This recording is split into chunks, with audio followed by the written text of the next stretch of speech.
Right, hi everyone, hope you're alright. We've, well, Chris has now finished the fiberglassing, so I've managed to convince him to have a chat about how he found having a go at fiberglassing his own pond for the very first time, without him laughing because he's camera shy. Right, Chris, so would you recommend having a go at fiberglassing your pond yourself, and what do you feel you need to make you feel you can do it? Yeah, I'd let people have a go. I just thought, when I was putting that first sheet on, I'm thinking, I've got to hurry up because it's going to go off. And you're just panicking that it's going to go off all the time, and you're going to be halfway through a sheet and it's gone jelly and it's going off and you haven't got time, so you panic. So once you've done the first couple, you're thinking, no, I can do this, and you just take your time. Yeah, I think I'd recommend people having a go themselves. The smell wasn't too bad. People saying, oh, it stinks, but no, it didn't smell. I found it smelly because it came into the house. In fact, it went through the whole house. Yeah. But then I have a sensitive nose anyway, but I found it a bit smelly. Now, the only issue we had was the kit that came from Apex. Want to tell them about the thickness issues? Yeah, they gave us, they gave us like 8 rolls. So I think they gave us 600 and then 450. So... Well, it should have been 2 450, shouldn't it? So what I done is I put the 600 down first, and then a 450 on top. Right. So basically that was 1,050 thick. And we had to buy a bit more resin, didn't we? A bit more resin, yeah, because I think you find if I would have just done the 450, I would have had enough resin. But because they gave us a 600, it was thicker, so I had to put more resin on to soak it.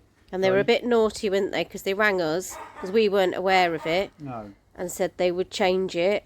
So we said, okay. So I stayed in all day, one of the days that they said, and they didn't turn up anyway. So we used what we had.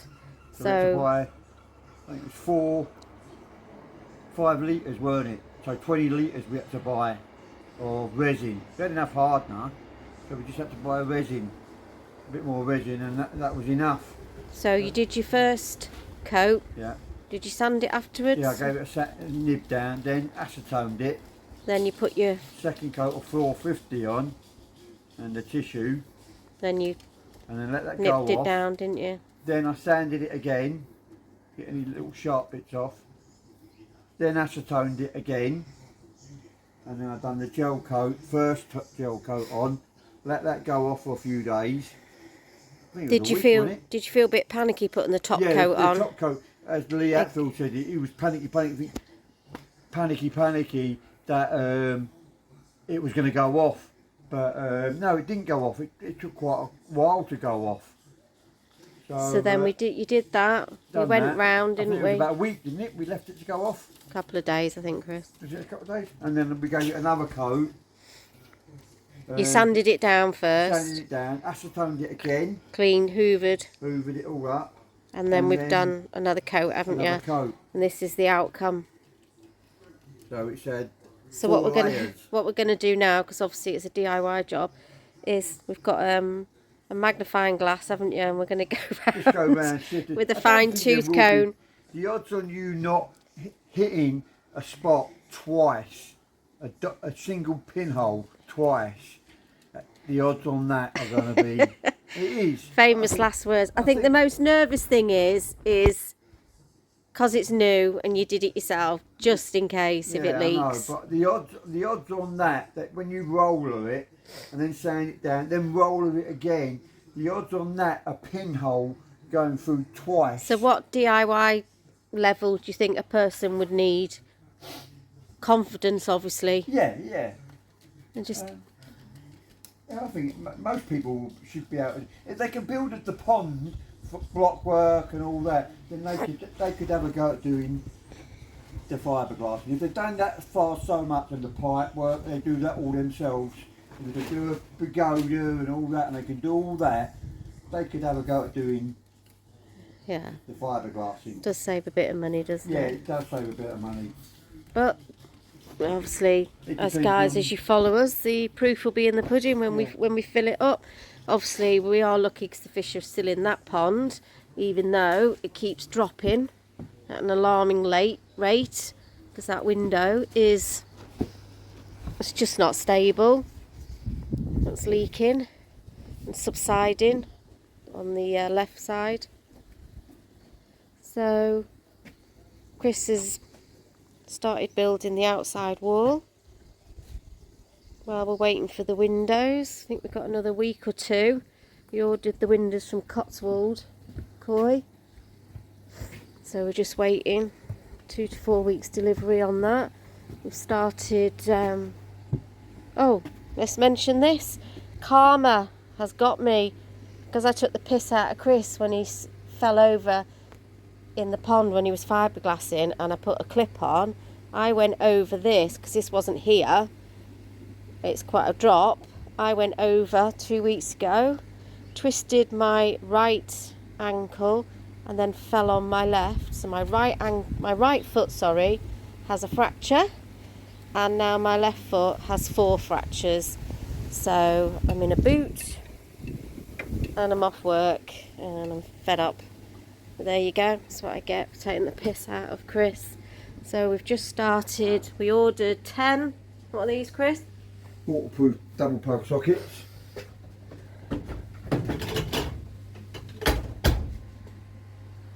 So if you look behind you, so this one here is the armoured cable coming down, and it goes underneath the decking into my shed, into my garage. So that's not wired in yet, so we're waiting for a consumer box, garage consumer box with fuse boxes. This one here is to the plug sockets all the way around. The wire goes behind so you don't see it. A drill actually holds through the boxes and pokes them through so you don't see it. So we've got power going to this one, which will be down, and I'll put a cable down nice and tidy, straight down to this pump here. We'll then have a pipe going along back to the backing shower. So this one, these 4 here, or 6 sorry, will run off of this one, which these are connected, but there's no power going to it via that plug. So we will put a timer on that. So then these 6 will be for all our lights. 6. When you think of it, you've got 5 different sets of lights now running around. So if you want everything on timers, so we've got 6 plug sockets to be able to put 6 sets of lights or spotlights or anything like that. And we've got a couple of spare. Right, so these 2 here will be the 2 air pumps sitting up here that will do the bottom drains. Okay, so then as we work around, these 2 over here, this one, once the variable pump goes in, which we bought another one of those, that section, the time will go here, so you've got it all to hand. So turn these up. One will have the power to the pump, the other one will have another air pump up here which will do the air through in there, and then another one will do the UV. We want to put a UV on that one. Then moving round to this one is a bit low for me. Well, it's just as well I do all the cleaning and water management, because this is my shed really. Chris just has to do all the electrics and the plumbing in. So this one here, which comes round, that will be for the air source heat pump. We'll put a plug socket there, run it down, and then I've got to drill 2 holes, I would imagine, round about here to go through to the air source heat pump, which is over there. So that will have a consumer box there, got a fuse to turn the air source heat pump on and off. So this one there will have the power to because you have to have a plug socket on the air to keep it the thermostat. So it has 2 power supplies. So that'll be that one. So once the other Nexum fits in here, there'll be a tiny little gap. I think it works out about that much, but you shouldn't need to get in this corner anyway. So this will be your working area. So you can switch them off, switch them off. He fell over again. Right, sorry, go ahead.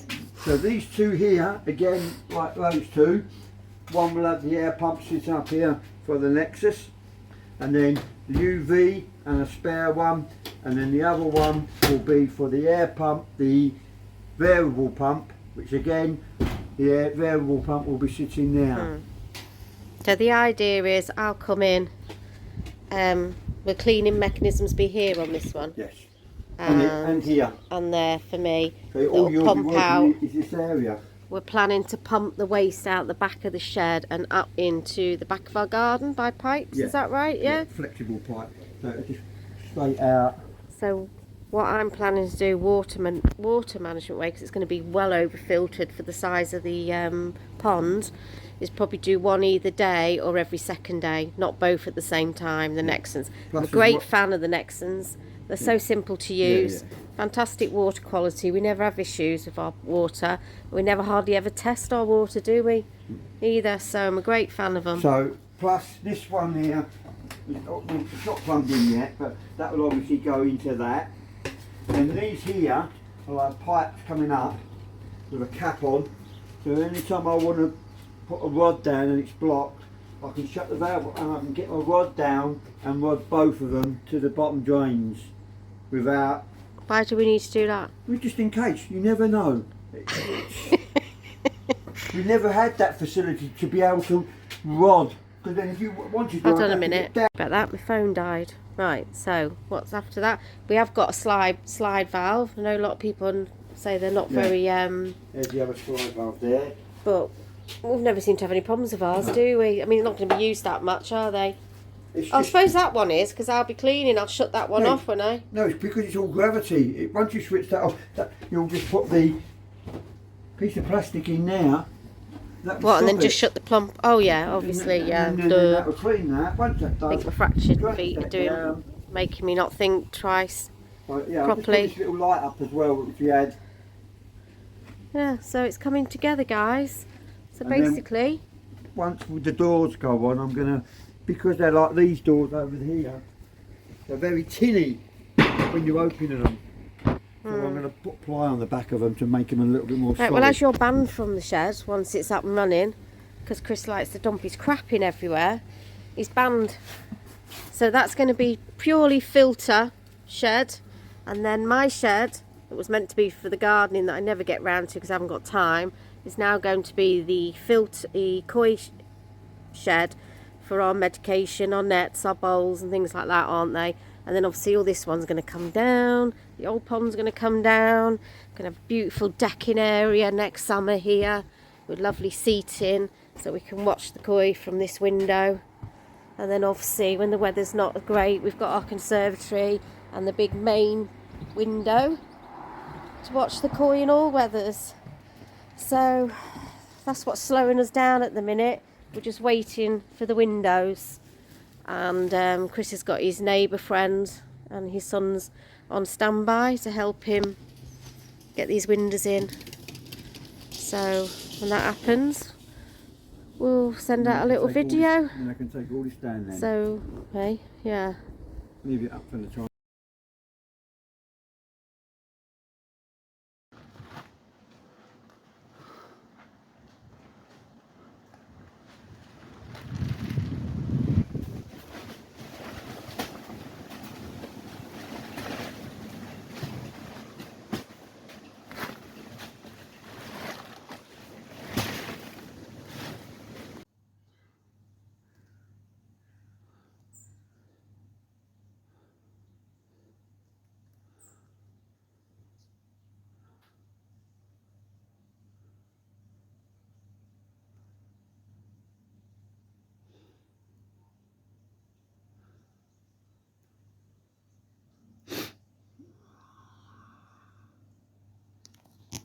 Right, just getting back to the existing pond. It's hanging in there. Well, I can't bend down because of my fractured feet. But it's hanging in there. Fish looking okay, happy. Air source heat pump is now down to 15. And they're getting fed twice a day. We're just introducing wheat germ now. because obviously if this pond, the new pond, goes as planned, these fish will be moving over in the colder months, so we're bringing the temperature down to 15 and then eventually switch it off so that we can take the Nexon and the existing filtration off this pond and move it over to the new pond, and obviously take the fish with us, and then bring the temperatures back up. They're okay. Got a bit of slime coat on some of them, so I'm just keeping an eye on that in case it's any issues that we haven't seen, any parasites starting. But they have had their autumn parasite treatment just to keep anything at bay. I do that autumn and spring. Like I said, very rarely test the water because I just go on what my fish look like. If they're up at the window every day, normally it means they're happy. When my fish aren't too good, the pond window's empty. They're off sulking or at the bottom. So I tend to know just by looking at them, to be honest, when there's an issue. So they seem okay, happy with themselves. I can't believe how dirty the water is the Nexon at the minute though, even though they're gone on to wheat germ. So whether it's just the transition, so they're doing more poos, I don't know. UV's been off for over a month now to save on electric. The 20,000 litre koi pond pump is now down to 64% running, and like I said, the air source heat pump has come down quite a lot again to save money. And to be fair, our electric and gas bill was pretty reasonable this month, and I have had my heating on in the house as well, so all's good. So excited, can't wait for them to go in their longer swimming length pond. This one's 2,800 gallons or 12,000 litres, and the other one we're estimating it just over 3,000 gallons. So although it looks a lot bigger, it's not much more volume to deal with, but the fish are going to have a lot more swimming room to build a bit of muscle up. We've got away with that because obviously this is 4 foot deep, the old pond is 6 foot deep. So Chris has already obviously done brickwork on the edge there, so we're having one row of that, and then our slab of choice, and then backy shower there. All this is going to come down. I think we're going to leave it natural, take that away and just let the hedge show through. We've got half a pagoda that is going to be staying up, and then that light is going to go in the filter shed, and we're going to get a new 500 watt one that Lee Hatfield said on his channel last week. Try and get one of them, put it up there. So even Scoot, what do you think of the new pond? No, not impressed. Right, so Chris is doing a really good job. Oh my God, aren't you, Chris? So it's goodbye from him. Goodbye. And goodbye from me. Till next time.